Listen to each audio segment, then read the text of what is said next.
Welcome to Gang Stalking. I should be in ketosis, but I really like rice. What is up? Yes. That's not true. I wrote that in my notes a while ago. But now I had a, you know, sort of like the hero's journey. I fell, and then I rose up like a beautiful phoenix. And now I have diarrhea. I really blew that head start that I had on you. Oh, did you? Oh, now you're... Yeah, oh yeah. Oh, okay. I want to hear about that then. Well, because you have friends. I knew because I knew that you were gonna have trouble because you have you're down where good food is. Well, your state is open, I think now. Yeah, but we can. If COVID's done, we're officially good here. No COVID around here, sir. Not us. No. So yeah, no. I was doing really well on my OMAD, which is obviously not quite as insane as what you were attempting. Yeah. And then I made this really, really, really, really delicious breakfast breakfast hash. And I'm like, is that the one you sent me a picture of? And I'm like, what's that? Is that the one you sent me a picture of? No, that was what I sent you. That was steak and potatoes in the same pot. Okay. And that was delicious too.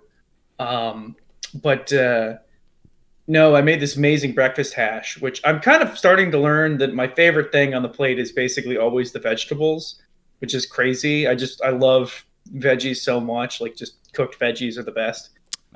Same. But yeah, I made this amazing breakfast hash, did great. Shot a wedding, got home, and I'm like, shit, I really need more of that breakfast hash right now because I just done so much all day. Like I was on for 8 hours, so I caved, and since then it's been a little bit of rough going. But I'm gonna get back on track tomorrow with my OMAD. But I caved a little bit this weekend. How is your snake juice, my friend? So yeah, I am trying. I was told that when it comes to fasting, rolling 48s, they call them 48 hours fasting, better than 24, because of you. They put your they puts your body into. I don't know, man. Some bullshit, some woo woo nonsense. Some fucking hippie ass fucking commie gobbledygook burned fat instead of muscle. I don't know, but I did a couple of OMADs, and then my mom brought over pizza, and I was like, I'm writing this day off, and so I had a pound of ground beef, and I was like, well, I got to get rid of this, and so I cooked it all. I cooked all of it and just like tossed in like a chopped onion and some garlic and like soy sauce and Worcestershire and just ate it in a bowl by itself. And then later that night I was like, well, I've already come this far. So then I had a bunch of pancake mix left, so I made a big pancake and ate a big pancake. I didn't have any syrup, and so I made frosting out of confectioner sugar and milk and poured it all over the pancake. Just resting your hands on your stomach in bed, like, oh no. And I felt so awful that I then just was like, okay, fuck it, no eating, 48 hours, let's go right into the straight rolling 48s. So didn't eat. So I ate. That was like 11 p.m. I ate on Thursday. Didn't eat until I decided Saturday night. I was like, well, it's already. I don't want to cook this late. Might as well just go to bed. And so I ended up doing like a 55 or something like that. Oh my god. And I forgot to send you the picture. And so let's see, for breakfast this morning. And you've been doing your snake juice? Yeah, you don't need a ton of snake juice at first, I think, because your body doesn't run out of potassium that fast. But Christ, a full 2 days without eating, that is insane. That's like what did you stop to even like did you stop feeling it at a certain point? Like the hunger just sort of dissipated, or were Everyone you like says the hunger goes away after like 24. Didn't really for me, but mm, you reach a ceiling where you're just like, I'm very hungry, and you don't like. It doesn't get worse than I'm really, really, really hungry. So then, um, this morning I ate this probably 18-ounce ribeye, 3 eggs, and a shit ton of roasted broccoli, nice? and immediately just squirted into my toilet. Oh, poor guy. I don't know if that's supposed to happen. Did you Uh, send me the picture? yeah, it's coming. Oh, there it is. Uh, Oh my god. Look it at that was. thing. You're an animal. It wasn't even. It wasn't. It wasn't the fullest I've ever been, actually, but I still felt pretty. That was rough finishing all that. That's a lot. So the idea is, how many calories do you think you're eating on that plate? You're supposed to eat like slightly under or slightly over your total daily energy expenditure, your TDEE, Across all 3 days, or just in the one day? in that one meal. So I think I ate about 2,000, 2,200 calories, something like that. Okay, so like I had peanut butter you're for eating dessert. you're eating at like a 4,000. So you're missing 4,000 calories. Let's say you're just doing 2,000 a day, roughly across 3 days. You're eating at a 4,000 calorie deficit across 3 days. Um, no, it would be a 1,000 roughly on average. Uh, but I guess, and I switched to broccoli from Brussels sprouts, and they are it is very good, and also fewer carbs. I figure Oh if I'm man. doing the fast, I might as well do keto too, because I think that helps with the I mean, I'm fucked. There's no way I'm going to insulin. keep up with I don't that. know. That's a huge deficit. I mean, I think I did a couple of days of OMAD where my I'd say my one meal of the day was probably around 14 or 1500. But like, I'm also going to the gym as well, so I think I have that leg up on you, where I'm working out and like biking for about 45 minutes a day. Hmm. So that's given me a little bit of an edge, but I just don't know if I could compete with the sheer insanity of just not eating for 2 days straight. We'll see. We'll see. Yeah, we'll see Um, if who knows. Can I keep it up? Can where do pictures go when I save them? I'm trying the to get your OMAD is tough. I think I focus really here. want. I think I'm Let's looking see. at like the 4 hour eating window, but that just seems like bitch shit to me. I don't know. It's probably more practical because I feel like I'll have my main meal and then like an hour or so later I could do with a snack. But I don't know. Gonna find out kind of a nice niche there. But yeah, I got to get back on track and the next day, and it should be rocking and rolling. What else you got going on, buddy? Well, right now I'm just trying to find this picture of our awesome food. Oh, here it is. It's just a bunch of smug Tom Brady pictures. Okay, I found them. What's going on with me, you ask? Podcast. Yes. Um, let's see. Other than the diet, um, how about movies? I watched a couple Sure. movies. That's what's happening with me. Is I watched. So Steven came over. We watched a couple movies as we usually do, and we made. Of course. Um, it was relatively an uneventful night, but we made one extremely important discovery.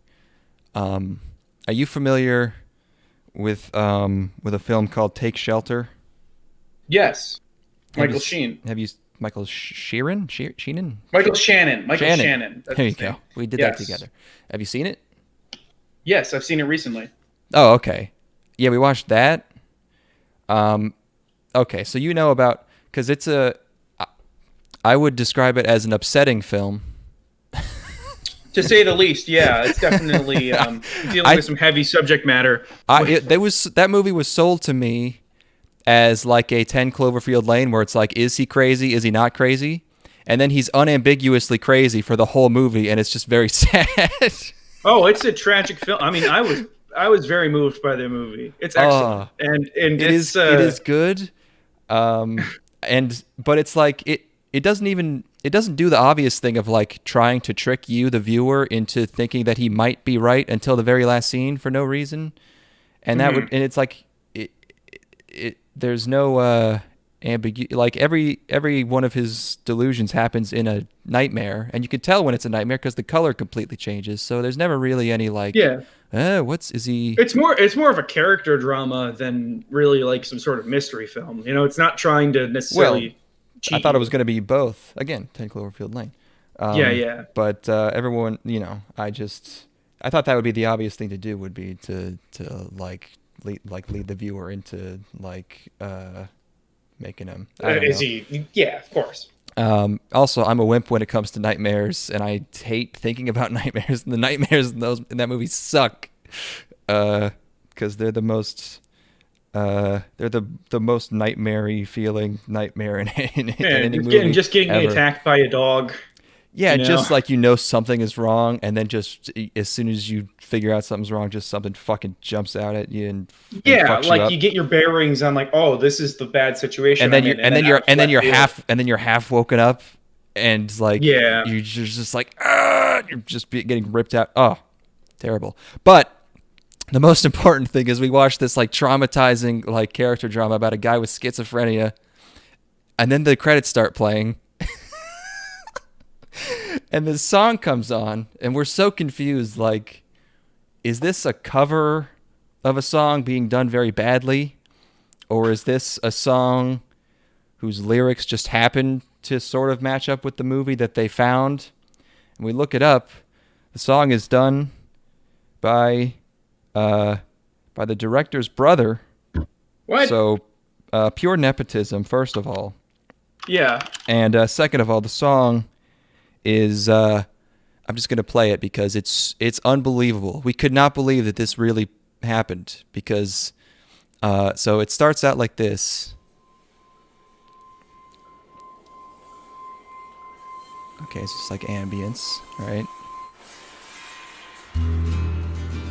It's like a somber country tune, you know.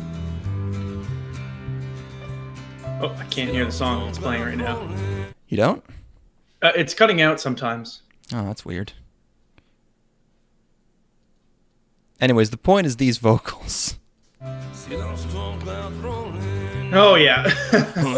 Yeah. Yeah, I don't recall the song from the closing credits, but it sounds a little rough. Holy shit. Here, just listen some more. Just like I knew it would begin. Jeez. That sky at noon today. A shelter still so far away. I'm having a little bit of a hard time hearing it. I can't get enough of it to really make a. Ah, fucking voice meter. I'll have to figure Yeah. out. We're trying new audio. He just got like a summary of the movie, and he wrote a song about it, and the is see those storm clouds rolling in just like I knew they would. It's like if you're watching a movie and like the credits start and a guy is like, thought I'd bring back dinosaurs. So I And, started eating a lunch Jurassic Park. I Then one of saved the a whole bunch of dinos Jews, escaped. but I didn't save enough. Wish I saved more of those Jews, but instead they turned to dust. Yeah, that kind of shit. And it's just his brother. I don't know. I've got was a wild. horrible sexual addiction, and my sister's coming to stay with me. I went off to fuck prostitutes, and she ended up trying to kill herself. I don't even know which one that is. Is that Shame? That's fine. Yeah. Oh, okay. I watched that recently too. Yeah, I like. Take Shelter's a pretty good movie. I don't know anything about that song, but that's pretty funny. What else do you watch, or is that all you watched? We watched that movie and also Barton Fink.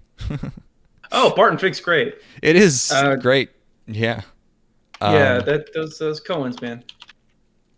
Everything. I can't defend this, and I'm the only person who feels this way. But for some reason, almost everything I've seen by the Coen brothers really annoys me, and I can't really explain why. Understandable. I can see that. I think all this shit's awesome though. It's just Go a ahead. little too. It's like a little too theatrical. It's a little too winky naughty for me. Mm-hmm. I like The Big Lebowski fine. But Barton Fink's great. Mm-hmm. I hate that, like Steven is like a simpleton, and he totally called John Goodman's turn Mm-hmm. way before it happened. I was like, how the fuck did you do that? He's a savant. I guess so. He's a pussy savant, Oh, yeah, character savant. here's your breakfast. Yeah. I mean, that was. Hold on, let me go look at this fucking breaky break here. What sauce did you put on that? There's some That was my sauce. marinade. Okay.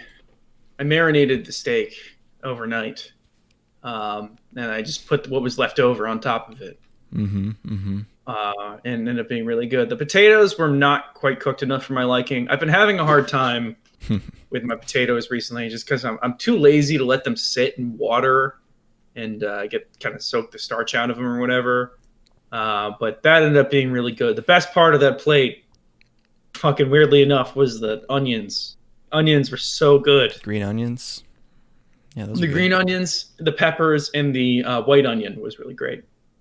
But yeah, I like the Coens personally. I think they just have such. They made so many really really good movies. I watched. I know Miller's Crossing's supposed to be like the greatest movie ever, and I'll get to it. So don't. I just remember watching. I watched when Barton thinks about them writing Miller's Crossing, I guess. Yeah. But I watched what did Buster Scruggs? I don't know. Oh, I didn't even bother watching it. That looked like some fucking nonsense to me. Yeah, people call that. I don't know if it's a movie or a series or it's both. I guess maybe on Netflix they split it into a series. I don't know. I watched the first episode of that and was just like angry the whole time. I was like, this is terrible. Yeah, sometimes they do comedies that are a little too goofy for me. Like I'm not a huge fan of Burn After Reading. I think it's pretty good. I thought what was that Hail Caesar was okay. I think sometimes when they get really really into the comedy component of it, it doesn't kind of falls out of balance to me. I think when they have like a nice combination of serious and comedic, I think they do a great job. Like Fargo's tone to me is like the perfect balance from them. I watched a movie. Have you ever heard of Streets of Fire? I've heard of Chariots of Flame. Streets of Fire is Streets of Fighter. Are you thinking of Streets of Fighter because you just watched Street Fighter and that's a different movie? Street Fighter the movie. I played Street Fighter the movie, the game, all the way through. I watched the Street Fighter 2 anime series, 1994. Why does my breakfast look so washed out compared to yours, you cameraman? What happened? What happened? It was beautiful. I think the eggs were superfluous. I don't know if I'll go with the eggs next time. Oh, are those fried eggs? Oh yeah. Nice. Yeah, that's probably. Eggs are easy though because you can tack a few more calories and a little bit more protein on. You know, they're surprisingly filling. Space. But so Streets of Fire is a movie by Walter Hill, who did he did The Warriors is probably his biggest movie. He did Warriors in 48 Hours, but The Warriors is kind of that's his cult hit, and. So it's a follow-up to that, and the movie is billed as a rock and roll fable. Wikipedia describes it as a neo-noir rock musical film. I would say it's basically a greaser film smashed into a cowboy movie, smashed into an 80s action film. And it's, for the most part, really fucking good. It's got Rick Moranis is in it, just being a giant asshole the entire time. Yeah. And Willem Dafoe is Willem Dafoe in a very early role plays a character called Raven, and is as if there's any fucking doubt, he's incredible. Oh, I'm looking at screenshots of Willem. Yeah, this is pretty good. Steals the goddamn show. And he's only in the movie for a couple minutes, but every second that he's on screen is absolute gold.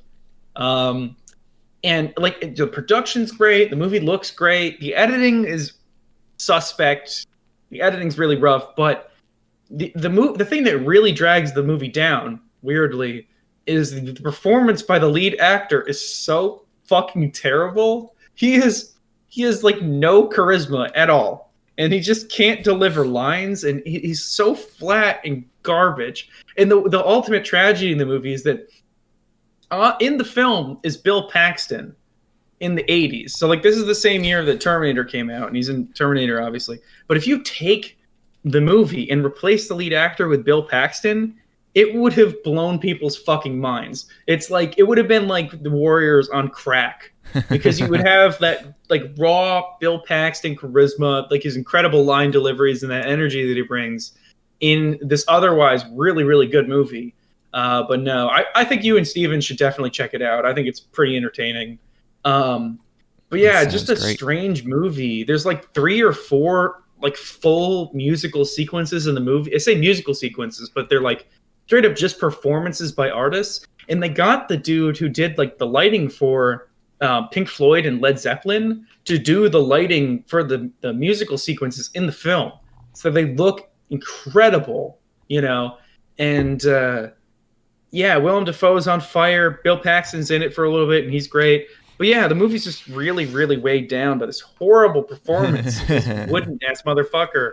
And it's such a shame because, like, I think anybody, if somebody asked me, should I watch Streets of Fire? I'm like, fuck yes, you should.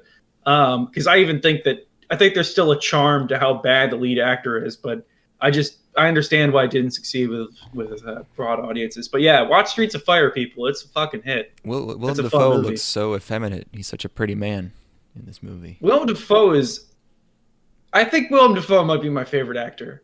I think that's probably like a little cliche to say, but I've never seen Willem Dafoe give anything other than 1,000,000% on everything that he's in. And he's just always such a treat in everything, whether it's being serious or a giant weirdo like in this movie. even that first Spider-Man movie, there's in that first Spider-Man movie, every single line delivery that he has brings a fucking huge smile to my face. It just makes me feel like a goddamn kid again. Yeah. But yeah, Streets of Fire, good movie. Anyway, what else you got? For me, I've been house shopping. Oh shit! I went to an open house today.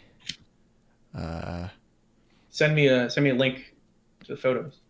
No, I wasn't interested in the house at all. My mom,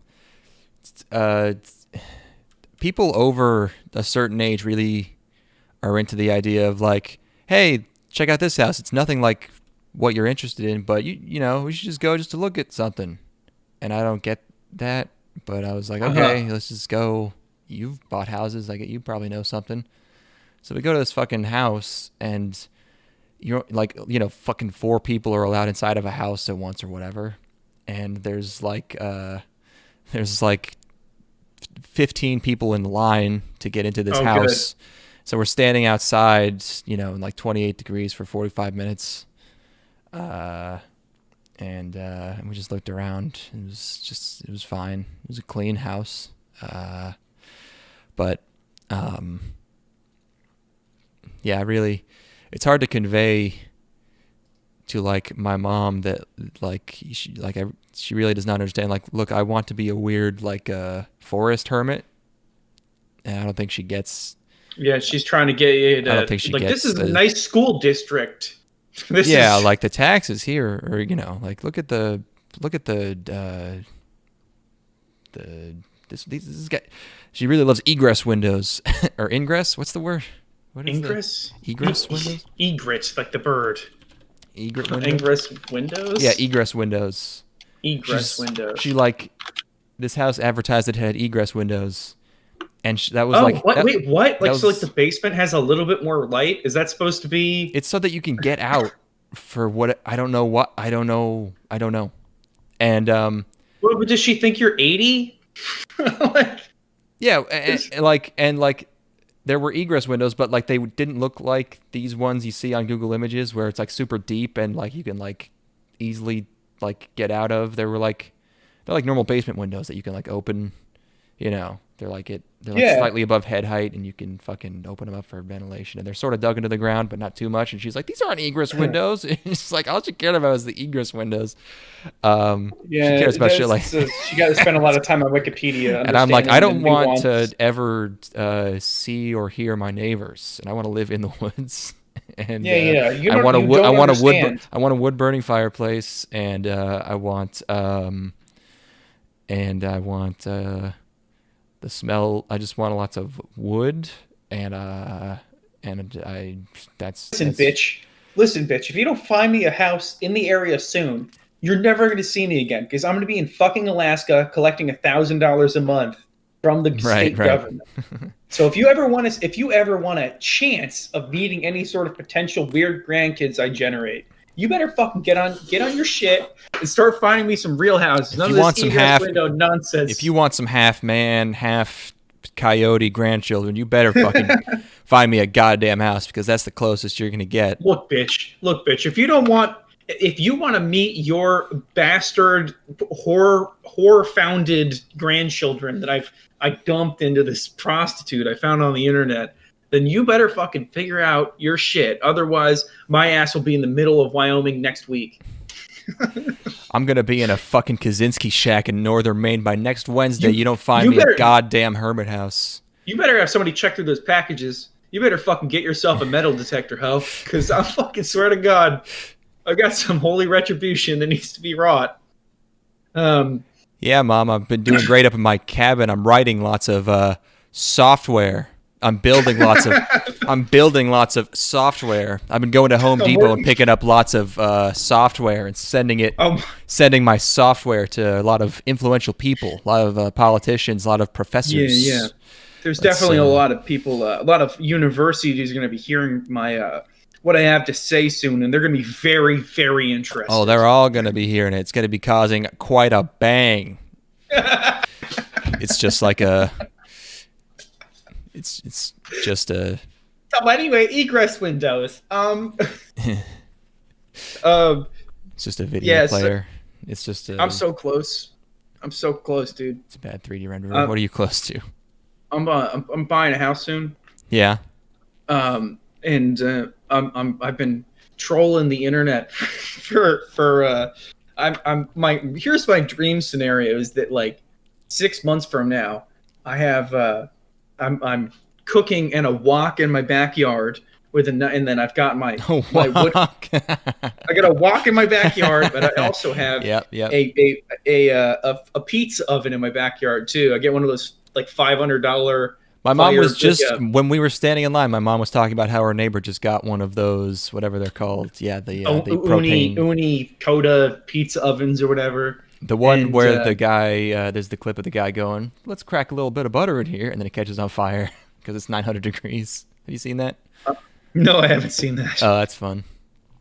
But so I'll have my wok and I'll have my pizza oven. What I'll do is after I'm done just dicking down college-age girls, I'll leave them in bed just like, enraptured by the experience that they've just had. And I'll be in my backyard just in my, with my nothing but my jeans on, whipping up a nice pizza for us to eat in the afterglow. Nice, that's the kind of situation I'm looking at.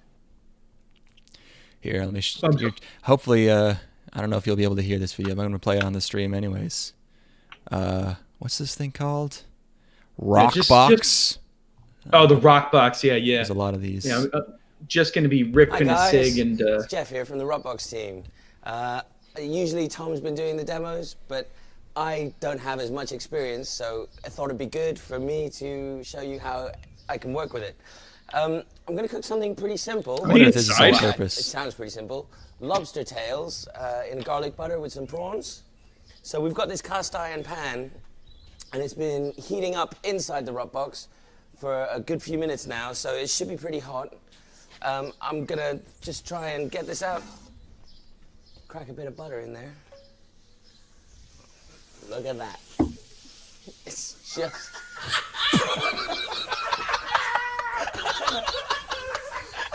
Jesus Christ. It was very hot. It was too hot. It was too hot for butter. But yeah, that's gonna be me. But I'm gonna be ripping a cig. Yeah. You know, ripping a cig. Just got a fucking 21-year-old hottie fucking laying in bed. You're really advertising the age. You're like, look, you're not even hiding it.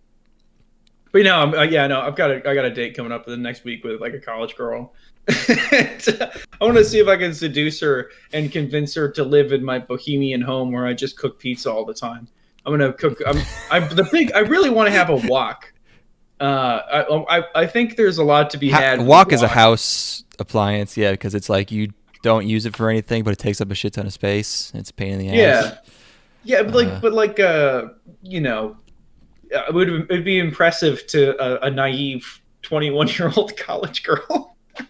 I guess, yeah, sure. Be like, wow, your wok is so big. No, wok is too autistic to impress girls. They like, don't they, I mean, probably want to. I don't know. What's the hottest type of cooking? Grilling, maybe? I've just accepted at this point that if you just approach any sort of complete bullshit with the right attitude, girls will be impressed by it.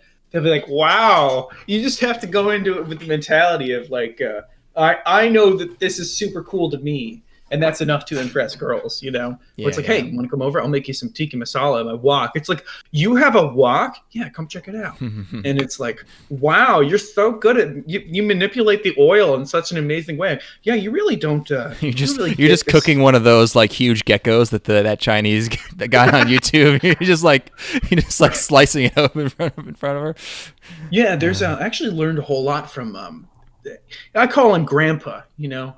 A lot of Grandpa's kitchen, you know. I grew up a lot in Grandpa's kitchen. Salt, butter, pepper. You're just like, yeah. I actually went to China and learned cooking from like a 3-star Michelin chef. His name is Rach Al Ghul, and she's like, wow. It's actually pronounced Raish, you know, but people call him Raz. Right. Meanwhile, you're just slicing. Meanwhile, you're just slicing a foot-long rat open,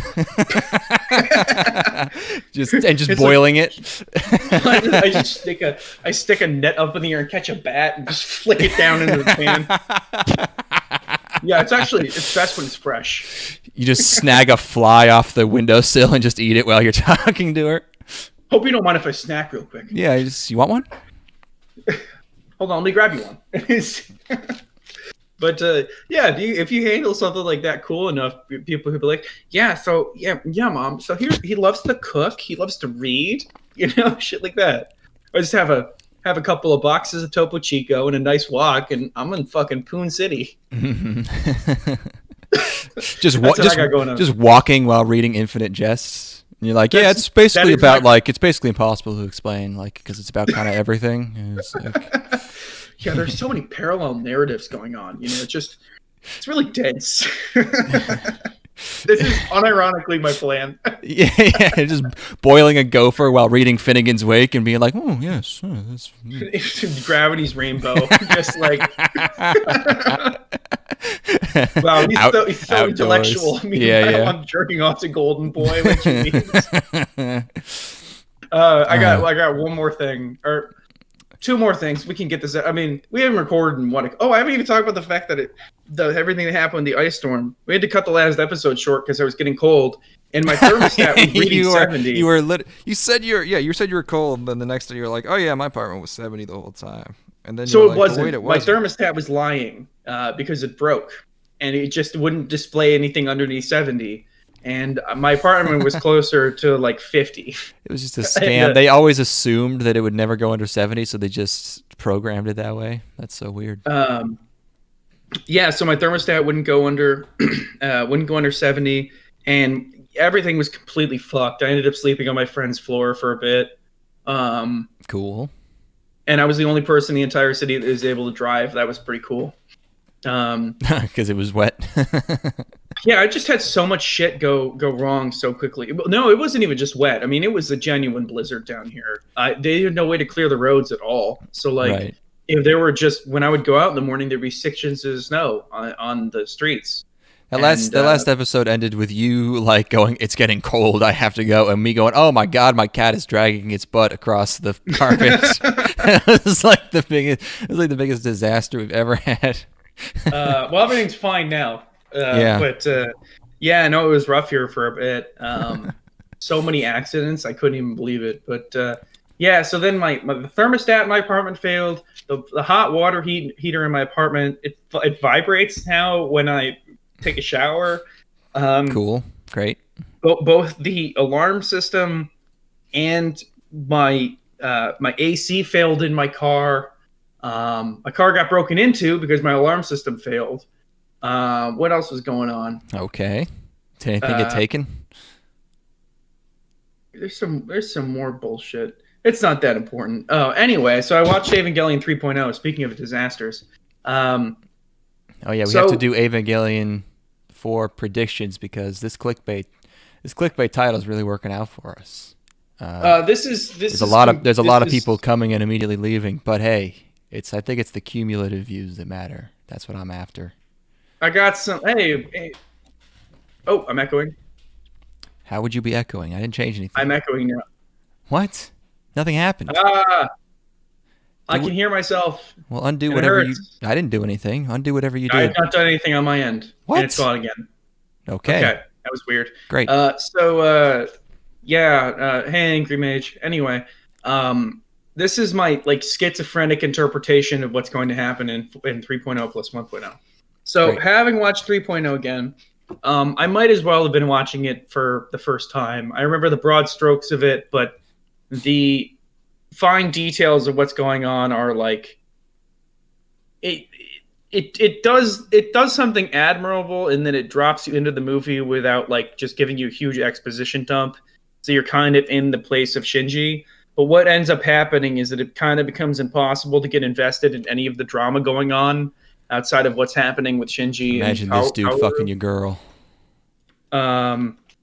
So I think Imagine.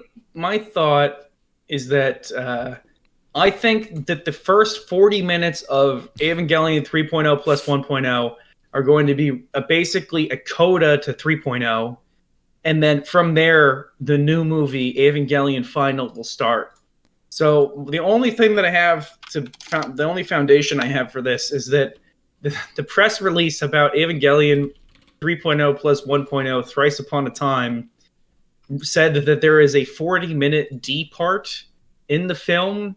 Whatever D part means, and my interpretation of D part is that it's A, Evangelion 1.0, B, Evangelion 2.0, C, Evangelion 3.0, D, Evangelion 3.0 plus 1.0, and then there is a part that will follow, which will be Evangelion Final.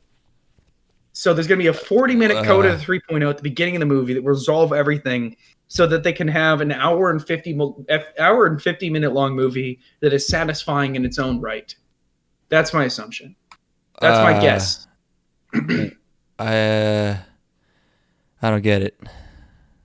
I just think that there's going to be a hard cut at about 40 minutes and a new movie will start. But what's going to be the relationship between the movies? It's just going to be a different movie. It's going to be it's just going to be a drama starring like Beat Takeshi or like what? I think that there's going to be the first 40 minutes in the movie are coda to 3.0, which is like and then the ending. Yes, a new ending to 3.0. And then Evangelion 4, Evangelion Final will start. There will be maybe a credit sequence, maybe a new title card. So it's just so you're just saying that it's going to have credits in the middle, like end of Evangelion. That's all you're saying. No, I'm not saying that. I'm saying that there is going to be distinctly a part that is a coda to 3.0 and will be labeled as such in the film. And then from there, once that coda is over, there will be a new film, in air quotes, that begins called Evangelion Final. But it will be a sequel to 3.0, correct? The final Evangelion thing will be a sequel to 3.0. Okay. That is what I'm thinking will happen. And it will just be a complete bullshit. There's a cycle thing where it's like, this is the Evangelion cycle where there's an instrumentality that has to happen. So you think there's going to be a new ending? So it's gonna retcon parts of 3.0. It's going to start towards the end of that movie and redo stuff. You think? It's going to explain what happened between 2 and 3 and expand the ending of 3.0, and then 4 will begin. Do we need to know what happened between 2 and 3? Don't they like explain all of it in exposition? They do. They really don't. There's so little exposition in that movie at all. It is, having just watched it, it's mostly you're supposed to pick up on a lot of what happened based on like the way that characters interact with Shinji, and I just don't think there's nearly enough based on the context clues that they give you and like the conversations that happen, and I think it mostly doesn't work. I just don't think they give you enough information in 3.0 to really put together enough. And like they describe another third impact having happened since the events of 2.0. And I think they're just going to say like, okay, fuck it. We're just going to straight up explain everything that occurred.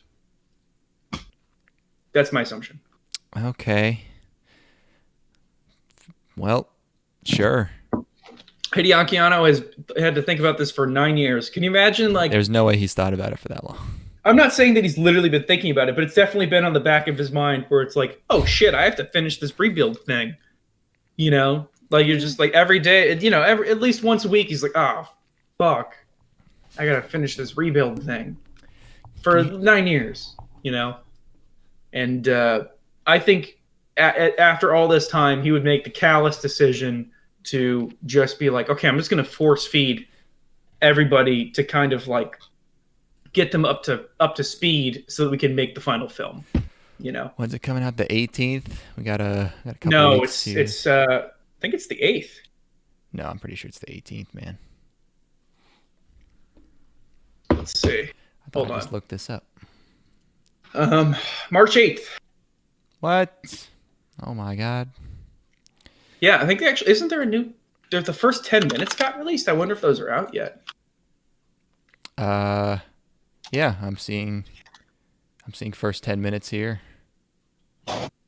Oh shit! So we can test your theory. Where are you seeing that? 4K recorded Evangelion 3.0 plus 1.0 first 10 minutes English CC. When did that come out? November 8th, 2019. Wait, really?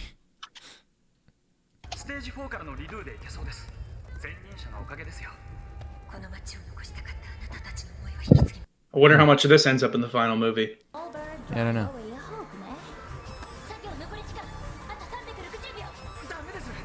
I don't know what's going on. People in Evangelion suits. What? Why is everybody in a plug suit? Because look at them marching. That thing's got a penis. All right, yeah. No, I think you're wrong. Sorry. We'll see. That might end up getting scrapped anyway. This might be a situation like you think it's a fake out. Yeah, it's like in 2.0 where it's like next time an Evangelion, and it's like all this shit that never ended up being in the movie.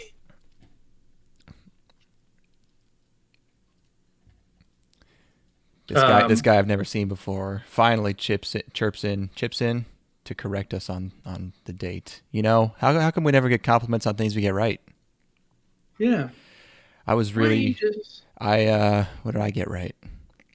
I'm almost as angry as Sasuke is in that picture. Compliment me on my big steak that I ate. Oh, didn't those meals look really good? Okay. Those meals. I got one. What's that? After you, my friend. While we're talking about future anime things, anime news, which we don't usually do. But I just saw this. And this is the weirdest. You're never going to get this, but like, what would be the anime that you would least expect to get a second season?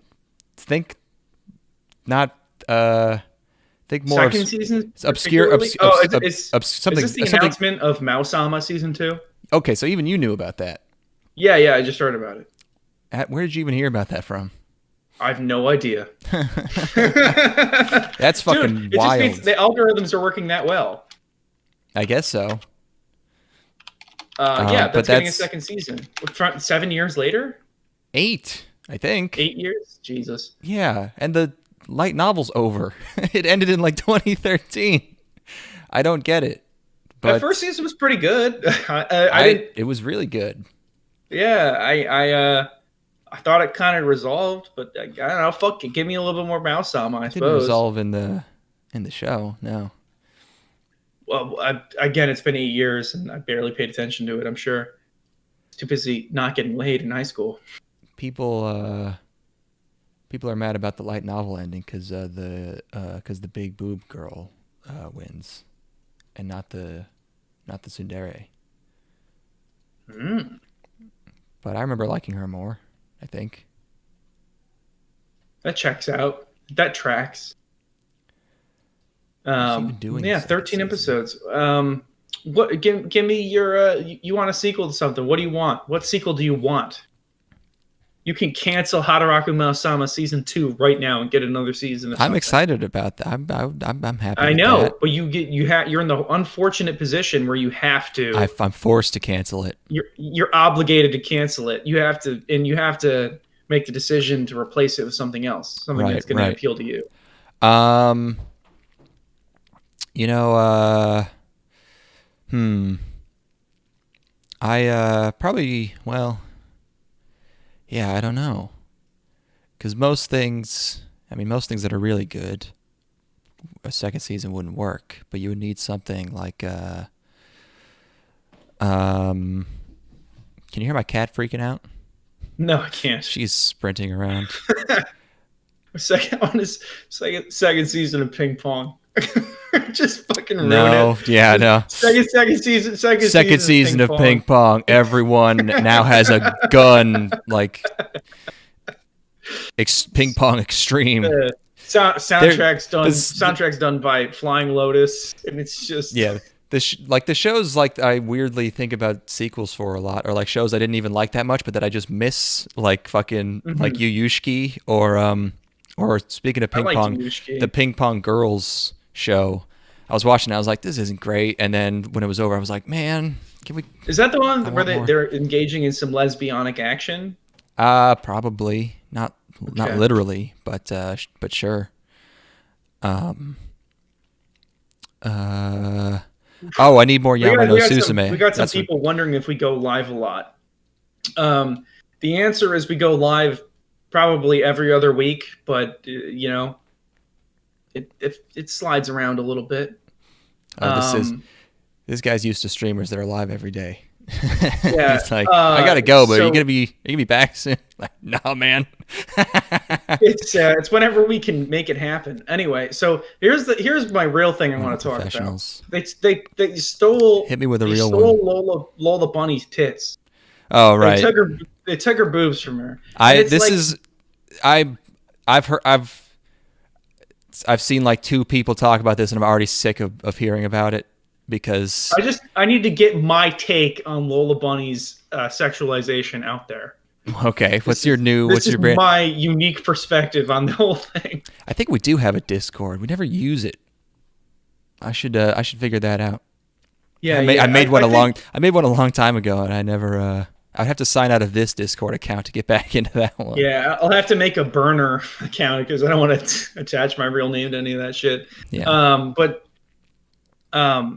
So the Lola Bunny thing, I feel like Lola Bunny was less about the boobs and more about the dumper anyway. That's just me personally. It was she has a dramatic hip and waist structure.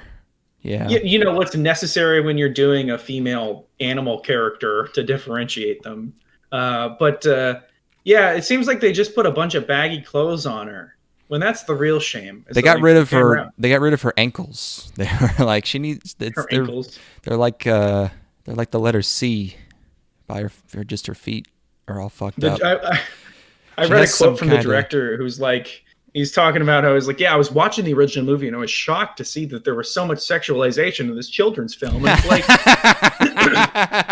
motherfucker.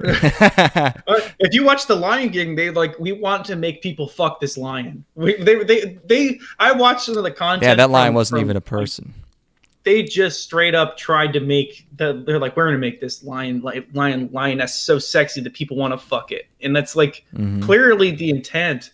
And that's like the golden era, the Disney Renaissance or whatever, where they're just making all the ladies sexy. I don't know. There's no story here at all. This movie's gonna be complete shit. And Space Jam is not even good. Yeah, I don't care. No. Space Jam blows anyway. The only thing that's cool about Space Jam is that Lola Bunny is sexy. That's it. Yeah.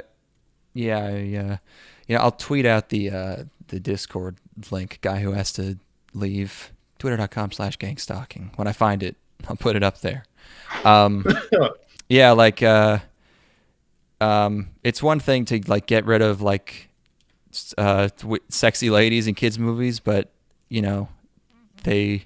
my guess is that kids movies now are like no sexy ladies, but it's a bunch of like, listen, anything that feels good is good and you should do it. It's all replaced with weird like messaging, and everyone looks like a big blob, ironically everyone looks like a big dumper, but they don't have big dumpers. No, man. Another season of Hoseki no Kuni I could use. I need more. I need more people. I've run out of people on Twitter to correct when they misgender the gems, and so I need another season of that to. Of course. I don't have anything to tweet about anymore. I need to. You are doing the Lord's work, my friend. Spreading the good word of Hoseki no Kuni. They're not. They're literally rocks. Why are you calling them she? Speaking of things with hips, another season of Gabriel Dropout. That show was fun.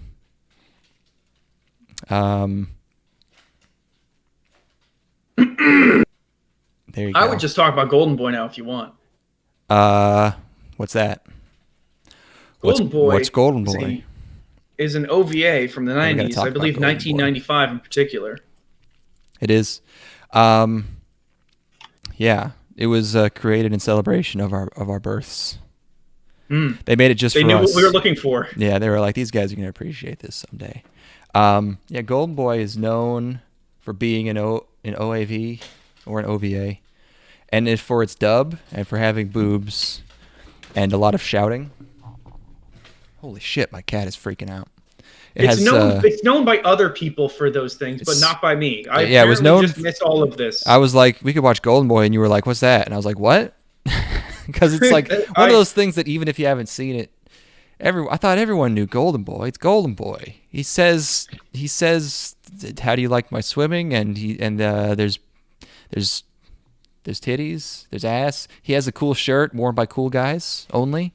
Yeah, you wore the shirt around me for the span of a decade, and I thought, I'm like, huh. I have a picture of him. Doing. Yeah, I must have told you, like it's called Golden Boy. It's like I like that. I like the shirt. I'll give you a thumbs up. Like, nice shirt, Declan. That's cool. You have to say it in his weird. I wish I could do this voice. So his voice is important. The dub voice is like I was seeing clips of this show for the last decade, and he has this thing about his voice where he sounds like a retarded guy.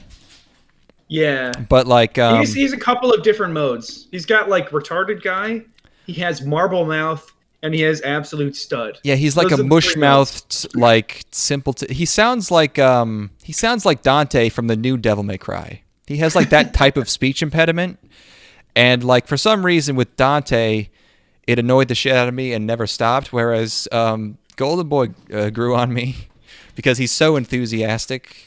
Oh yeah, I couldn't imagine the show without the dub. Right. To me, like I feel like I'd be missing something. It's extremely distinct. Yeah, it's very much known for that. Here, let me. It's so fucking off the wall. This is a clip I have from the first episode where they started the dub with dollars, and then at some point they were like, okay, we can't do this, and they switched to yen. But his name is, what the hell's his name? Ue. Kentaro Oe. Oh yes, Kintaro, right? Because kin means Kintaro. Gold. That's Kintaro Oe. Yes. Kin is gold. That's the pun there. He's a secret genius retard guy. He's a savant for sure. He's an idiot savant. Yeah, like by the end of this show, you realize that this is what every man wants to be. He has like the perfect life. Yeah. He just rides around on his bike, just taking up odd jobs, and Yes, you definitely have like I as a dude have this thing where I'm like I would love to do that job for a bit. You see like any number of different fields where like that job would be sick to have. yeah, you So it's just a job where you go around having all of these different jobs in all of these different fields with these different sort of like I want to say like ethos or something, you know what I mean? Like these different ways of living. And he's just he sucks at them at first until he is amazing at them and nobody realizes until he's gone. and then he leaves. Yeah, um, and yeah, and he loves it. He's all about learning. He loves learning. He everything that happens to him, he just appreciates for its educational value. Yeah, he's studying, dude. He's studying the world. He's great. He in the first episode he meets a lady whose boobs are so out that I literally cannot show her on this stream. And she's too powerful for this world. She's too powerful of a woman. So many hand-drawn cars in this show. Yeah. Those were sexier to me than the ladies. Here he says this. You just gave me $10,000. What a beaut. And then he's a disgusting pervert man, but he also has a heart of gold. That's the golden boy. But that's how I hope to exist. Is Exactly. I everybody knows that they can see my little boner. They see they see my cute little boner, but they know it's from a good place. The first episode, his job that he gets is in it's a company consisting entirely of hot lady programmers who make computer programs, and it's like you have to be good at drawing ladies to make it part of the joke how hot they are to be interacting with him. Mm-hmm. Like it's completely absurd that any of them are even talking to him. Yes. And you just know instantly when you see them. And also the variety of ladies. There are a lot of ladies working in this office, and they're different kinds of sexy. Yeah, and they all have, like, the main lady has like a really like husky, The ladies' seductive voices, like the but main the other ones are just like bizarre, like extra voices. Like one of them just randomly has a strange Southern accent. Well, all their accents are all over the fucking place, and it sounds like they literally just got friends to record some audio. Whoever was dubbing it, they were like at a dinner party and like, "Hey, do you mind coming in and recording a few lines for this anime that I'm dubbing over?" And like sometimes they'll have like crazy British slips or something. That's just how dubs sounded in the 90s. It's just that they got this. What's his name? Doug. His name's Doug something. Doug Smith. He was in Plastic Little and Speed Grapher. I guess he was somewhere in Gundam, Alita. He does a lot of packaging and logo design for the show's English releases. Fun fact. That's so weird. That's that weird sort of incestuous kind of like dubbing culture, where they have like... Yeah, I'll do the box too. I'll do the main guy. I'll do the box. I'm translating, the entire show, and I'm a voice. Oh yeah, like Crispin Freeman writes the scripts, or used to. Yeah. And another part of the joke is that the women sort of treat him as normal for a little while, until he like hugs their toilet, which is usually what happens. I think he hugs the toilet in like 4 of these 6 episodes. There are 4 total toilet scenes. Like in this first one, like they have him cleaning the bathrooms, and he goes for the toilets multiple times, and he starts getting into like this mode. My queen. He was queen posting in 95. That's ahead of its time. I'm not really depraved enough. I was thinking about this. I'm just gonna be honest here. When I was watching this show, I'm like, this is just sparking something inside of me. There's a joy I'm experiencing watching this show that I have not felt in a very long time. It was very easy to watch. I finished it a couple days ago. Yeah. And I don't know. It finds ways to be gross and also charming that I didn't think were possible, or I didn't think would work on me anymore. You know, like drinking bidet water is really something it didn't even come to my mind at all ever. Yeah, he goes from like completely irredeemable to like a saint, in a way that he becomes immensely likable. When he gets fired, he gives this speech about computers. Oh, cursed my overconfidence! I was so excited about this job that I studied all night about computers and programming. But what do I get? Cleaning toilets! That's what! It's not fair! This was my destiny! I love computers! I love LSI and CPU and RAM and ROM and even the lowly They're relatable. circuit boards! Yeah, I've done this. I want to work! I want to program! Condemn Literally me. Will, but first see what I can do! And What anime character do you relate to the most? He goes through all of that, and like, her reaction is, So show me. like she responds like he just said something very cool, even though he's spazzing out about computers and using all this terminology incorrectly for like a minute.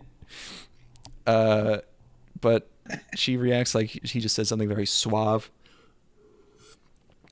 And you know, I got my feelings hurt because they were making fun of BASIC. I use Visual Basic in my job. It's not that. It's a beginner's language, wrong. like BASIC. They said they use C-Base. he's- C-Base isn't C. C-Base was a BBS, ironically programmed in BASIC. That's maybe why they chose that one. Just saying. So he manages to win the people back over too, even though he's a horrible sex monster. he still manages to win them over and gets to keep his job. After he gets caught doing this horrible sex act at work. Which is all that you really want as a man. Yeah. Yeah. Sometimes you can't help it. Sometimes you need to drink the bidet water. Yeah, I don't. This first episode, I'm just looking.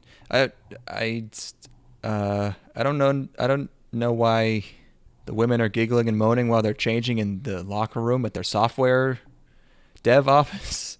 Mm-hmm. I've been in ladies' locker rooms and in the locker sometimes, and I have to say that's pretty in line with my experience. Oh, they know they're just always giggling because they're like, they understand that it's a game because they knew that I was in the locker, and they knew there's a boy in this locker and we got to tease him. This is all correct. This is all accurate. All right. Well, then I'll strike that one from the record. Thank you. Thank you for acknowledging my truth. Oh, the lady in this first episode is Tiffany Grant, by the way. She's Asuka. She's the one who's obsessed with Asuka and also voices Asuka. We're all obsessed with Asuka. He makes a lot of funny faces. What else do I have here? Yeah, so his saintly act in this first episode is like he does all this weird sex stuff, and then he programs like an entire operating system in a week for them, and then he pays off this guy who fixed his bikes. This nice old man is in debt to the mob, which is a weird. What is he? Oh yeah, he's at the beginning he's gonna save him from the mob, but then there's a gag shot where he's walking towards him and he just turns a corner. And then he says, "This is so educational." I think that's a different one. But yeah, he has a catchphrase. He says that a lot. Yes. The second episode is a girl that's much less absurd looking than the boss lady. Yeah, she doesn't have like a bondage outfit on. She's got like normal people clothes. Yeah, she seems very girl next door. At first, his internal monologues are like he usually starts out very poetic, and then he gets Yes. as crass as possible. Like he's always talking about like their angelic smile blooming like blah blah blah, and then he's like, I wish you would hold my penis. You know, he's just like Yes, gets it's 100% usually the literal. opposite of that for me in real life. I usually start very base, and then I get very poetic because I have to justify it to myself. Right. You're like, damn, I want to fucking shit on this girl's chest. Well, Yeah, but it's immediately. it's because it's like she smells like a fresh spring rain, and Of course. I would love to take her out on a warm spring day and experience the first bloom of the all that shit. yeah, the first warm shower of the year, all over her face. So this time he's in episode 2. He's like working for Japanese Mary and Barry, basically. And I thought he was in a church. I guess that's their house, this politician guy. And she's the daughter. And there's a very funny line where the politician's wife, he's talking about his job, and he's talking about the wife, and he goes, she's the one in charge of collecting votes from women. This is accurate. This is complete. That's completely real. All that shit's true. I mean, they have, yeah. like, You don't expect Kintaro to pick up on that one, though. He's usually a genius by accident. He goes. Sometimes his opening observations are a little astute. Right. He goes for the toilet again in this one when I realized, like, okay, this is gonna be a thing, and this girl, her motivation is just to torture him for some reason. That was what it was like for me in high school. Girls would just be like, I'm just going to be mean to Ethan for no reason. Well, she's not mean to him. It's the opposite. Well, she's trying to do it in a way where she's like, look how pathetic you are. She's just trying to give him blue balls. Yeah. And she sounds exactly like Hillary Hogg, but isn't, I guess. So she just meets this random dude working for her dad and decides to spend multiple days giving him blue balls, just out of some sort of sadistic bent. I don't know. But this is when we get introduced to the most important piece of OST, which is what we came in with, which is a guy going, "Hey, my man, check out what they bomb, and I don't know why that's in there, but it's great. It starts out with there are two Caribbean sort of themes in this. Is there more than one? There's one other one, yeah. It reminds me of Parappa the Rappa or something. Yeah, this is totally out of that. Yeah. It's a bop, though. The shit goes. I wonder if these are even words, or if this guy's just being like, I've heard sounds like this in music. Yeah, this is what Americans sound like. And I have a vaguely Caribbean-sounding voice. And then I found another song that has, like, I don't know which one sampled which, but I found this. Is it gonna play?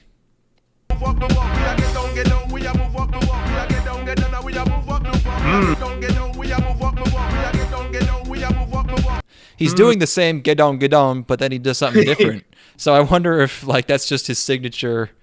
If it's like scatting, like that's one of the ingredients he throws in, like Skibbidy. Yeah. Like that's his Skibbidy, as he tosses it into when he does his weird Jamaican scatting. I don't know. Maybe they're both sampling the same thing. Maybe that's a very famous Jamaican musician who we're just completely ignorant of. That could be. Yes, I would not know. So yeah, he. If we don't get it in his narration, but I guess he had this girl all figured out somehow. He's always taking notes, and in his notes are. He treats them as the most important thing, but they're all just like sketches of half-nude women, and notes like women are scary, and like just like it's like stuff like don't do it's good bit to just constantly have like these field notes that you guard with your life, and then inside it's just like don't lick toilets, and it's like that joke from the Big Lebowski where Jackie Treehorn makes a note on a notepad, and the dude like goes into like while he's on the phone, and the dude goes and like, this must be really important, and he scribbles over, and it's just drawing of a dude with a huge dick, You know, just Yeah. like I feel like that's a classic bit where guy's just like got it, and it cuts to what he's writing, and it's either like scribbles or just like a picture of something completely unrelated to the situation and very childish. I love that. She hits him with a rape accusation, and the way he gets out of it is he takes it like a man. He gets beaten up by all of these like Yakuza guys working for Marion Barry. And the lady always learns something from this, from this guy she did not expect to learn something from. And she learns to escape the shadow of her father or something. So he's just bumbling his way across the land, like teaching people life lessons. In the third one, he works in an udon shop. In the dub, they sort of alternate. Starts a little slow. They alternate between like spaghetti and like noodles and like pasta. It's like they don't really care what he's making. But he just fucking loves learning. He's like, oh, I'm learning so much here. What a great character. And this girl's name is Noriko. This girl is too pure for him to lick the toilet. That's the thing. That's true. He didn't lick the toilet in this one because he was saving her. He wasn't pursuing her as much. Yes, he's Captain Save-A-Ho in this episode, and this episode starts a little slower because he's not quite as depraved from the beginning. He doesn't really like look at. He seems like he's genuinely in love with her instead of just like lusting after her. So like with such a fiendish energy. But there's a scene in this that's truly fucking incredible, which we'll get to, I'm sure, at the racetrack. Right. Yes. So, it's weird. The girls keep getting more and more pure because this is we're like at a 10 pureness now. But she's getting, courted by this hotshot businessman, who has a boat. He's like, yo, come check out my boat. And it's like a cruise ship. And I guess even though he has a cruise ship, he also wants to take over this udon shop by deception. I think that's a bullshit. I think it's a lie. The cruise ship thing is a lie. Oh, you think he's lying about? He's lying about the cruise ship because they never go on it or anything. They just look at it. They do go on it. The screenshot I have up now is them on the cruise ship. So they do definitely go on the cruise ship. No, is that them on the ship? Hold on, maybe I'm fucking crazy. They definitely go on the boat. Go on the boat. Go on the boat. Yeah, they definitely go on the boat for sure. 100% on that boat. Oh, hold on. I'm gonna find that exact thing because I'm not convinced that they go on the boat. Not that it matters that much. What does matter is he says I'm licensed in karate. He does say that. So yeah, Kintaro gets the shit beat. They go on the boat. Okay. All right. Mystery solved. I'll concede. So Kintaro eavesdrops on him and learns he's evil and he's gonna marry Noriko and divorce her immediately when he gets the udon shop. But and he's like sort of worried about that. But then when he finds out that they're going on a date at the horse track, he gets pissed. And there's a very long, implausible misunderstanding sequence where business guy tries to finger her, and he just makes out with Kintaro, and he comes his pants. I'm pretty sure he cummed. Yeah, that's the implication. Yeah, I love this scene. it's amazing. I think he's dressed as a horse. He's dressed as a horse mascot. The joke of the Yakuza dude undoing her top and then Kintaro, his hand coming from off screen and redoing it got me so fucking hard. It's so fucking funny. It's like, wait a second, what happened to this? Yeah, he's not looking at all. That's gold. Ridiculous. Great slapstick there. Yeah. Another understated bit is that this girl, she's very nice, but she makes bouquets, and they don't bring any attention to it. But all her bouquets are hideous. Yeah, they're disgusting. Disgusting. It's but they don't. They never. They play that one very straight. It's very funny. They look like weeds. So oh yeah, and like he has the retard Dante voice for most of the show, but then there's like 1% of the time he goes into normal voice, and he's very like very understanding and like Emotionally intelligent and astute. yeah, when he needs to reassure them. Yeah, this was the least sexual episode so far, and I think I know the reason for that. So the main director of this show is he directed Cream Lemon, which is a porno, I think. Black Magic M66, that always comes up. Remember that? We watched that. Oh, can you hear me? Yeah. I'm back. Apparently my internet cut out for a second there. Okay, that's okay. I was talking. Yeah, the man was talking.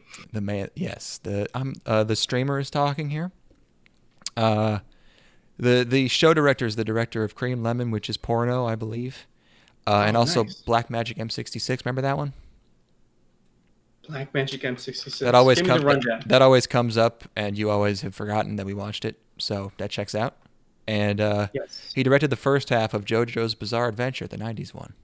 He wears a bandana. He looks exactly like you think a Japanese '90s director does. But yeah, the thing with Black Magic 66 is that these fucking OVAs, their names just never stick in my head. Like, right. I'll recognize the iconography from them, but they're just so many like English words smashed together that I just can't keep them straight. There's no magic in Black Magic M66. I don't even know if there's something called an M66. Okay. Is the M66 the robot? Or is Black Magic the robot? Great question, man. Okay. You're asking the wrong guy. But he's the series director, and he directed the first and the last episodes. Every other episode has a different director, an episode director. So episode 2 was the director of such productions as Macross Frontier. He did Infinite Stratos, Rewrite. He did The Slime Show, The Time I Got Reincarnated as a Slime. Comet Lucifer, who could forget? And then episode 3, purest one, it's directed by the director of The Cat Returns. What? Hiroyuki Morita, which is probably why it didn't get too racy. No, it doesn't get racy. I mean, there's a little bit of the stuff in the. But it's guy on guy, so it's funny. Yeah. According to Wikipedia, he quote danced the choreography for the idols in Perfect Blue. I don't know what that means. Like for mocap, for reference, just for fun. I don't know, but he was a key animator in Perfect Blue. I don't know what that sentence means. He directed Bokurano. He has an entire section on his Wikipedia page called Controversy, because while he was directing Bokurano, he admitted that he did not like the manga. That is very controversial. That is very controversial. So that was that guy. And so episode 4 was directed by a guy who pretty much only has episode direction credits. Like, he's done 1 to 2 episodes of like pretty much every show ever. Area 88, Excel Saga, City Hunter, Destiny of the Shrine Maiden, Gao Gai Gar, Helsing, Nanoha, Gundam Seed, Outlaw Star, Pat Labor. I've never heard anyone say that one out loud. Zero Experiments Lane. It's Pat Labor. Girls Bravo. So there's a lot of credits. He's probably good at it because this episode is famous. It's the swimming episode. He works at a swimming at like a YMCA in this one, and he tries to swim. And he does this scene, the one that you haven't seen somehow. Yeah, this is far and away. I'd say this is the best episode of the series. You get heights of depravity, you get heights of line delivery. It's just like so much great stuff. Does he toilet suck in this one? What's that? Does he toilet grab? I don't think he toilet grabs, but does suck pussy. Oh, right. He kind of sucks her butthole in. Yeah, which I get. Swimming behind her and just like fiend, like a sucker fish, just like grasping on. to a reef shark. What are nipple covers? Why do I have that Nipple written covers? down? Oh, he So says they're not even. 'cause He says they're not even wearing nipple covers, which I guess that's something. Is that a thing women do in swimsuits? Are those like pasties?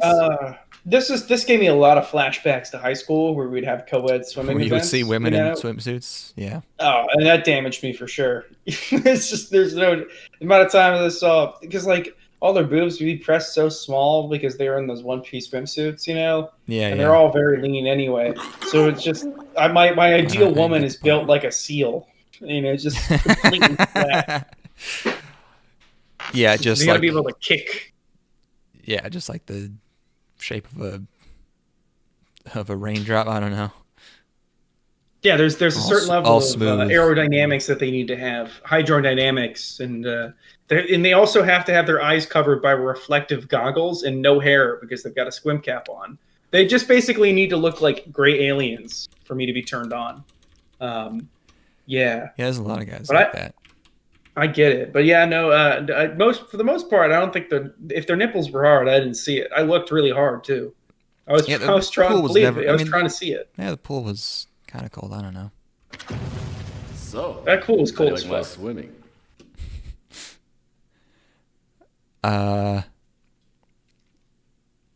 So what is he teach her in this one? That you can Oh, have it's fun about- while teaching the kids. Oh right, she's rough on the childrens. She's like, maybe I shouldn't drown these children anymore. There's that one guy that has like a 12-pack in the pool. The swimmers' physiques are ridiculous in this one. If you're ever wondering what did Ethan look like in high school, just take a quick look at one of those guys. That guy. And that's about it. Yeah, he looks like that shot of that. I wonder if I have it. I think the guy with the fucking 20 abs, like pulling it off, like the Yowie art, the drawing. No, I don't know that. I was thinking. think he I've looked shown like you the Goku DeviantArt drawing. It's it's a very similar vein, but it is a different image. I'm sure I have it somewhere, but oh well. I'm not gonna look for it right now, even though I'm looking for it right now. I can't find this Goku image either. Yeah, that one's hard. That one's surprisingly hard to Oh, find. I got it. I have It's that called one. Badass Goku. Yes, yeah. Oh yeah, That is badass, dude. You it gotta is watch super. out for It him. is super badass. Look at his snake-like arms. Can you imagine? You could choke you to death with one of those things. Just like wrap around you like a fucking python. How tiny that is. I wish I could It's a find that guy badass lifting his Goku. shirt up. That is such a good image. Yeah, the guys in that pool really do look like that. I swear I had it. No. Found this on my search for badass Goku. Oh no. Boobs Goku. This is Kale. Let's see what else we got. Oh, this person likes big bitches. This DeviantArt artist loves him some big bitches. Look at this one. Nice. I'll never find that yaoi guy with tons of abs. It's probably on my phone somewhere. Oh, well. Oh, this is mature content. I can't look at the mature content without logging into my DeviantArt account. Big Dick Goku. Big Dick Goku. Next one's Motorcycle Lady. This is my least favorite episode, I think. Think so? She drives drunk and has sex with her bike. I like those two elements of it, but the rest of it just doesn't. I'm not as engaged in this episode. I gotta say. Sure. The job is pretty. He's just cleaning again. He's in a. Doesn't he's in even one of do those. the job for the most part. He gets kicked out so quick. True. Right. Yeah. He camps outside of the place after he gets fired. I feel like this one loses the essence of Kintaro. I feel like it just doesn't really get him the way that the other episodes do. He works in this like. It's one of those traditional Japanese mansions where it's like a compound or it's like a big estate. Yeah, a bunch of There's like one-story probably buildings, like a big old gardens and stone shit. walls and shit. Yeah. And I believe he toilet. I believe he succumbs to the toilet in this one. This is the one where he's talking about the old timey toilet. Where Right. she lives here.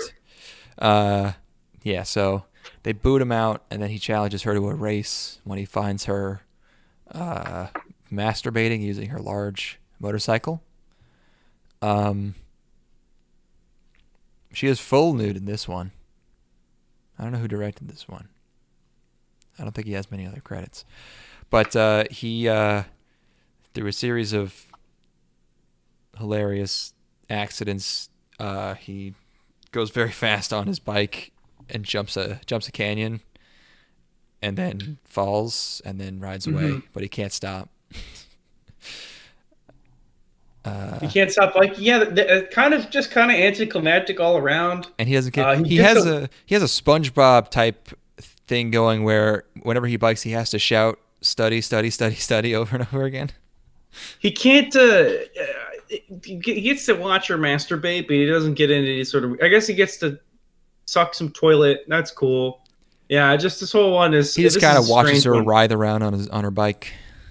Breaks the formula a little bit, which I think is kind of a mistake. I heard the manga goes weird places. Like it ended, and then there's actually a Golden Boy 2, and like no one has read it or heard about it. I don't know what's going on in that one, but people talk about the ending of the manga like he like it starts having some kind of weird continuity, and he has some friend who is like in some kind of cult, and he has to stop. I don't know. It sounds very, very bizarre. But there is also this. Every episode ends with the narrator saying how one day he might save the world. So I assume they're going to follow through on that at some point. I would hope in the story. So there's a great shot of her thinking she's very far ahead in the race. And she looks over, and he's riding on the power lines against the sunset. It's a fucking great. That's a great shot, and he just kind of rides away into the horizon.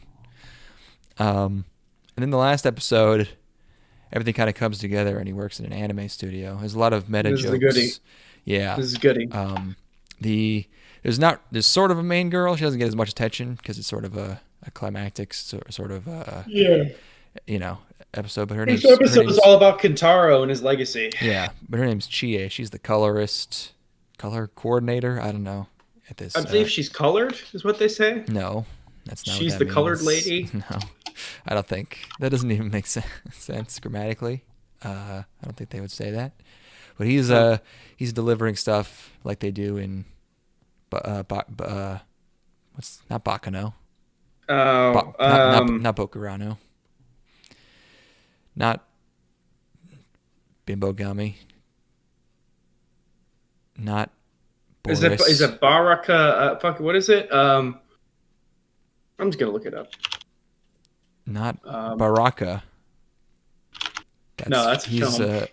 No, I thought he was from Street Fighter. Wait. Baraka is an experimental film, and it's also a character from Street Fighter. Oh, okay, great. A show about ladies making anime. But that's not it. Baba Booey. Is it not Bakuman?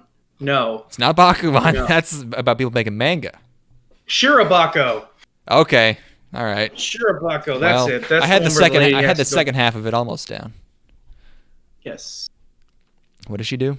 We're anime experts. She has to go make deliveries for these anime creators, right? Yeah. That's her whole thing. Yep. She's like a delivery driver.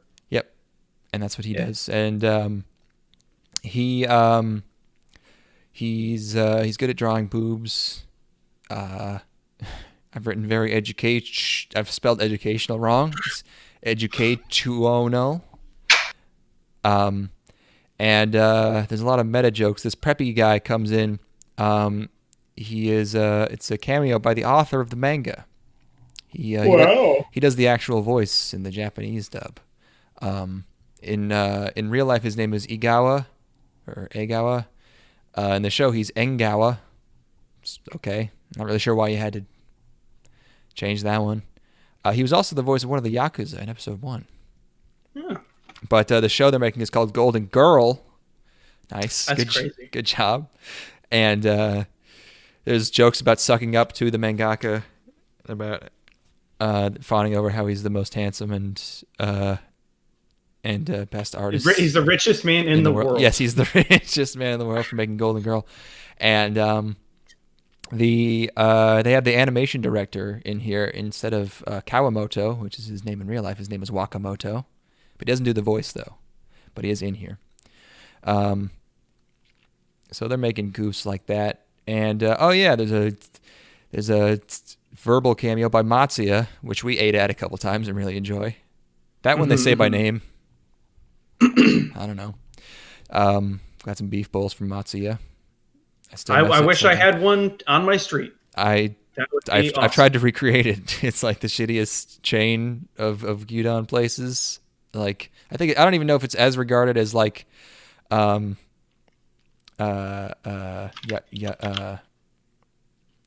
it's called, the other one that begins with a Y. It's more popular, I think. But we went to one of those and it was way, way better. It's the teacher from Hidamari Sketch. That's how I remember it. Yoshinoya. Yeah. Yoshinoya. That was good too. It was okay. And in real life, the mangaka has a math degree. And he's writing this. So I guess he relates, it's probably semi-autobiographical to a certain extent. He definitely drank all that toilet water. Yeah. We forgot, like, Kintaro's backstory is he went to law school, and he finished law school, but then he didn't graduate, even though he could have, because he just left. Before graduation, he's like, I need to go learn more. Yeah. The arc of this one is they're all behind schedule, and so he has to gather all the ladies he has met and influenced to help with finishing the anime. So they get the software lady and her company to make CG, and they get swimming lady to send footage of her swimming so they can draw it, and they get noodles lady for noodles. And there's a joke about how all the animators like Noriko the best. That just seems like the correct thing to think, personally. It also sounds accurate because they're Japanese guys, so they just go with the most like delicate, the softest. I mean, what are you gonna go for? Are you going for the motorcycle slut, or are you going for the booby lady? No, swimmer lady's pretty good, but she's a little mean. You want to go for Noriko? She's a little rough around the edges. Yeah, I mean that's true. And the way he gets the this is I like this gag a lot, is the way he brings in the mayor's daughter is for the voice actors. He goes, I know some girls who are good at faking things. He gets her and her friend to come in. And the colorist learns the importance of her job or something. And there you go. We've learned a lot. We've studied so much. Yeah. And also there's an opening where it has nothing to do with the rest of the show, and it looks like he's like in the forests of like Alaska. It's like he opens a garage and he rides his bike through like a pine forest. I think they mentioned at one point he's in like Kyoto. Yeah, he spends I think he spends most of this in Kyoto, or a lot of it at least. Yeah. They make him look like a real fucking badass in that opening, which he is, obviously. Do I have any more clips? Yeah, you got any more audio clips? Seriously perverted bitch. Good line delivery on that one. I have another educational. Boy, this is so educational. He's just something's wrong with the way he talks. I can't even pinpoint it. He's just marble mouth, man. He's just got some fucked up mouth shit going on. Yeah. Oh, my lady. What do you think of as you sit on this ancient plumbing device? The shamisen. What's the instrument? Not the koto. No. Too elegant for the koto. The most devilish of all. I was right when I said shamisen. I don't know if that's shamisen, but that's what I was thinking of. Oh, not again. I'm so naughty for even thinking of such things. But I can't help myself.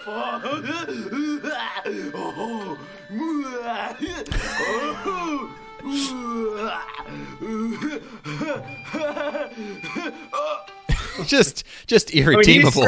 he sounds like a complete retard. Yeah. It's yeah. Dude fucking went for it. Yeah, so I fucking love this. This was goddamn amazing. I obviously had the benefit of not knowing anything about it, but I found it so watchable in a way that few things are, and I was just pretty much taken with it the whole time. I can't imagine watching it without the dub. I love all of the quirks about the dub. I think even the shittiest of the voice actors just add to it to make it more enjoyable. Can I get this on VHS somewhere? Am I able to do that? That is a Or- bummer. Is there's no Blu-ray. Yeah, I had to borrow this from we had to borrow this from our local libraries. The DVD. Of course. Can I find this on eBay? Can I find Golden Boy? Of course, probably. Or you could just like buy it. It's very popular. I bet it's still in print. Yeah. Or you can just get it used really easily. Man, that's a serious piece of programming there. I need to think of more fun things that everyone knows about that I just maybe haven't mentioned because you may have just somehow weaved through them Mr. Magoo style your whole life. Like just walked through references to it like you're dodging construction equipment. Yeah. I'm just my eyes glaze over and I'm like, this isn't for me. This is an inappropriate show. Mhm. That's for adults. I do not watch Golden shows Boy is with for big boys. nipples. Not It's watch not. shows where men suck it's a pussy. little porny, but it's not that porny. Yeah, we need to do our we need to do our Kotaku review. For those of you who can get over the gross parts, it is pretty enjoyable. I had a friend recently who we were talking, and I was like, he's like, yeah, but I'm not like a weeb or anything. I'm like, dude, your favorite parts of Railgun are the parts where the main character, who is an underage girl, gets sexually assaulted. Like that is. I'm trying to think of which part of that show he's even referring to because there's multiple things he could mean by that. Yeah, it's when fucking Railgun gets assaulted by her best friend, teleporter girl. Oh, okay. When not you made me think of Koto's. Now I think her name is Kuroko. Yeah, she be jumping all over her and molesting her and stuff, and that's his favorite part of the show. And I'm like, first of all, if you've seen Railgun, you're a weeb. Come on, how do you even know? Yeah, of course. I thought that. I was like, that. Yeah, no, you're done. That's 100% weeb stamp on you. It's on your forehead. It's unless done. you like found it in 10th grade, like on like Kiss Anime, and just watched it and then forgot about it, and then was like, oh, I've seen this. Like you found Railgun. Didn't he find it from Index or no? He watched it first. He's watching Railgun first. Okay. Did you recommend that one? Railgun at this point. How do they know? One of them has like seen quite a bit of stuff and just stumbled across it because I think he was like, yeah, at one point you mentioned Railgun and Index, so I decided to watch them. And then the other one picked it up from him, and but yeah, he said he was trying to defend. It's like no, like it's a charming sexual molestation that happens on screen. And I'm like, these are the exact arguments that you make when you are a weeb. It's done. Yeah, we've completed the transition. People don't understand. It's funny. Yeah, no, it's not like those other. It's like people who like. It's like people who watch Madoka or play Doki Doki Literature. I just saw a tweet like this the other day. Someone who was, it's like, unlike other magical girl shows, this one's dark. Or, unlike other visual novels, this one, has fourth wall breaking elements. It's like, no, you don't get it. This one, it's like she's molesting her, but it's like funny. It's like a joke. No. It's when they do it, it's like, haha, that's Kuroko, Yeah, it's like it's her. It's like a shirt. You have to get her. You have to see it. You have to see her. If you don't get it, you have to get it. To get it. It's like there's 4 seasons. If you have to preface your enjoyment of something by saying you have to get it, it's over. It's over for you. I'm sorry. It's over. You're done. You're broken. It's like like him watching that is like me when I was like when I had barely watched any anime and just like watching like some of Mariaholic. It's just like, how did I even find that? Why am I masturbating? It's not even very good. It's like, but it's like, how did I even come across this? Yeah, it's less creepy. The things that happen in Railgun are more objectionable than any of the things that happen in any of the Yuri anime. You know, and like if you tell somebody that you're watching a show where it's like, yeah, it's a romance anime about two anime girls that make out at the end of the show, or you know they're in love with each other, or whatever. It's like, ew, you're gross. I don't think It's like, anyone no, would have a problem with that. No, I think no. I'm not saying that this is a thing that literally happens, but like it's of the same ilk, I'd say. You know, where it's like you're in the weeb shit now. You're in the weebs. Yeah, you can't get out. Yeah, you're in the rabbit hole, my friend. I'm sorry. It's over. It is so over. Yeah, you no longer get to tell people about the anime you watch, and it's probably better if you just never talk about anime at all. If anybody asks you about anime that you enjoy, you just say, "Oh yeah, I like some anime," and move on. Yeah, in 6 months you're gonna be like, "What is that? I don't know what that is." Meanwhile, you've worked your way through every season of fucking Tamayura. You can't even watch live action shows anymore. People ask you what television shows you like, and you're like, yeah, I don't really watch TV. And they're like, what do you do? And you're like, I don't know. I was on this gig the other night, and this dude's like, "Yeah, I just finished WandaVision. What TV do you watch? Any TV right now?" I'm like, and you made the Kevin Smith face. You force yourself to cry. You're like, I also finished WandaVision. I literally don't know. All I know is that that's a TV show. Is Wanda Sykes even in it? Is it a different Wanda? I literally have no idea.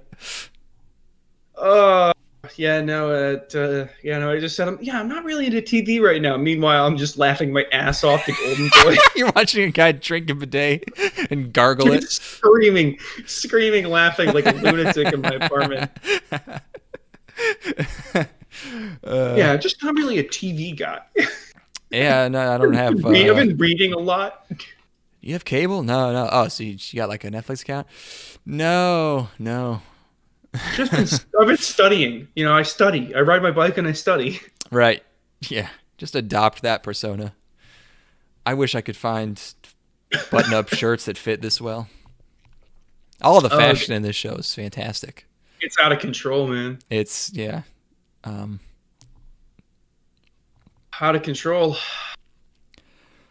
All right. Well. Yeah. Are we done? I think we did a great job. I think we did the show justice. If you want this shirt that he wears, too bad. I got the last one. Yep. In 2011.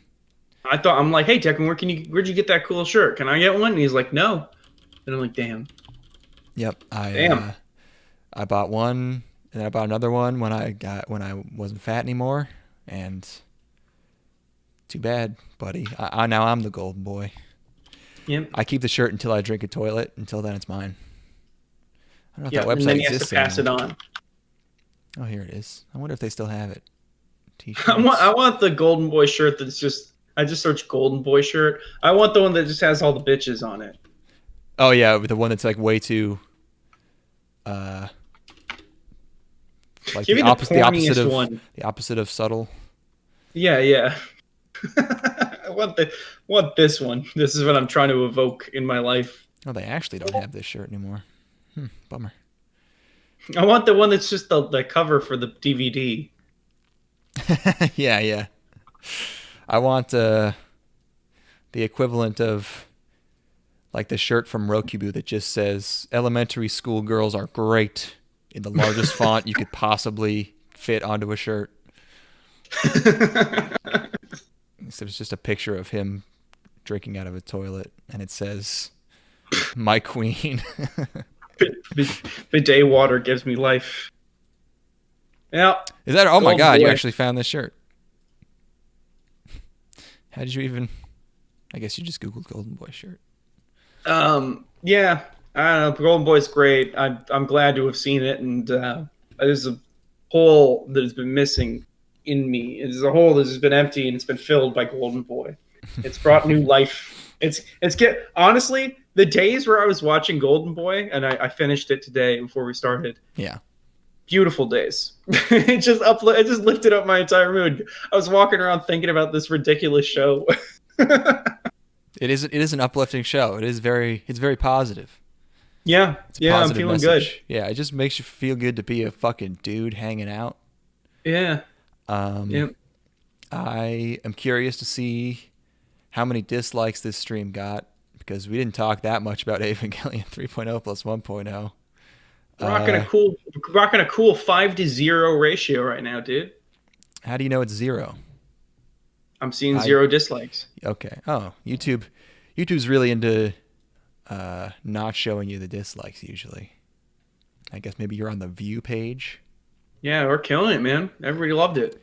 Batting 1,000. All right. Well, Bam. Yeah. Well, since there's so many people this time, maybe not concurrently, but maybe people will flock to this. We should plug that you can follow us on Twitter at Gangstalking. One word, STOCKING. Both of our accounts are linked in that account's bio. Yes.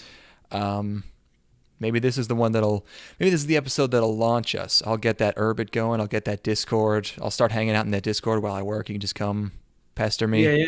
You just come dox me. I'll just send pictures of the great food that I'm eating while you're starving and drinking your fucking Send me steak pictures juice. of my sister. Send me pictures I'm of my gonna fuck sister her. that you printed out, and you got to get here, and you want to be at that wedding. You got to be my date, and you got to come here. You got to be here in June. So June? Oh, a movie should be wrapped by then. I should be able to make that happen. tentatively June 5th, I believe, is the wedding. Okay. So we'll see. You're gonna have to get tested or vaccinated. That's doable. Yeah. That's doable. So the saga of you, I don't know if jokingly or not, trying to fuck my sister will definitely have to come to an end that night, because I don't know if you're ever gonna have If I'm in another the chance. same room as her, I'm 98% sure I could fuck her. I'm just more. I know you. Just don't I mean, I'm sure you could. The question is, like, how serious are you? And also, once you hear her speak, how much are you gonna, are you going to immediately change your mind? Because my bet is probably. You might be giving me too much credit. Okay. All right. I don't know. I also just have to be drunk enough to where I don't care. I don't know if she's gonna be skinny mode or not. Also, she Dick. alternates. Yeah. I love me a big bitch anyway, so.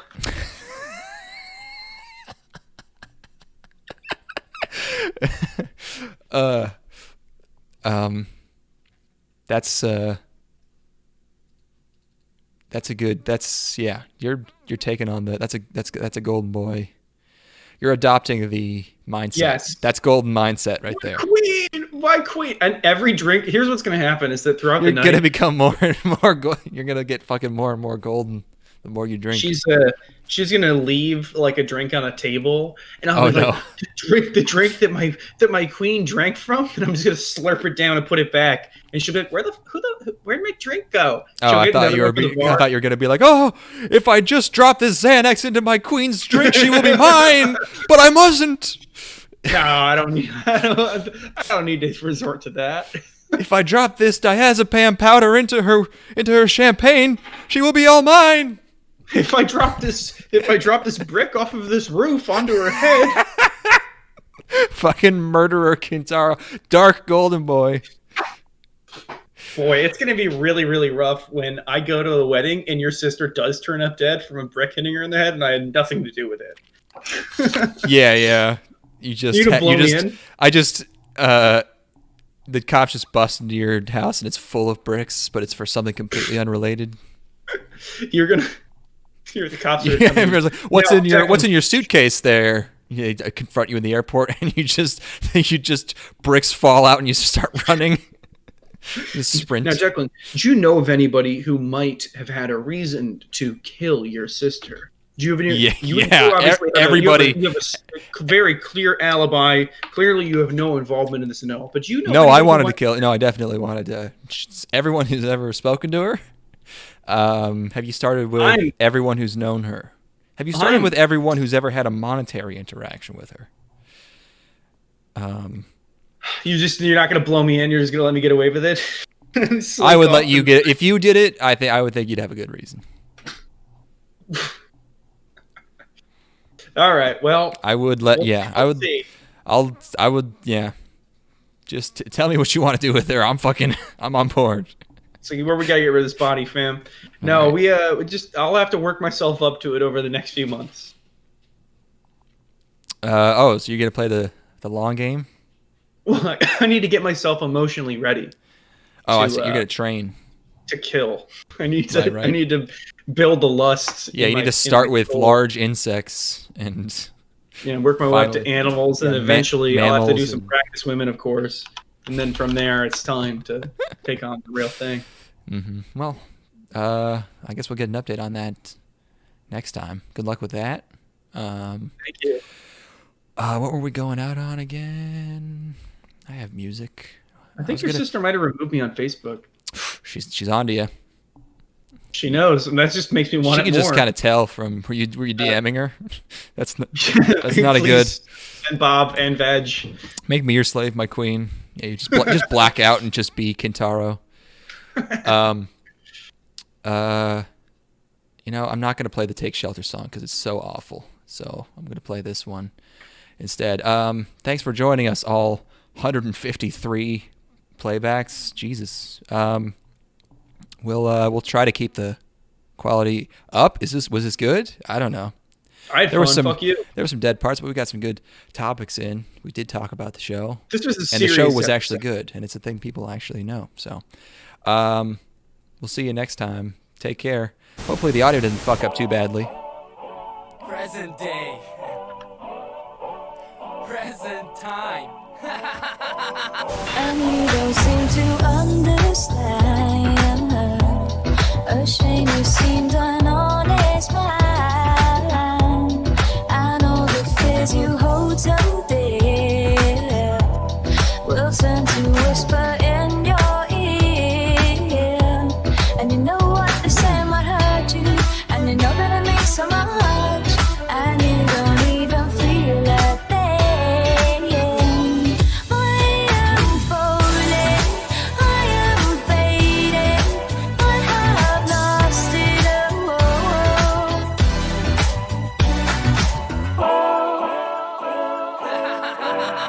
And you don't seem to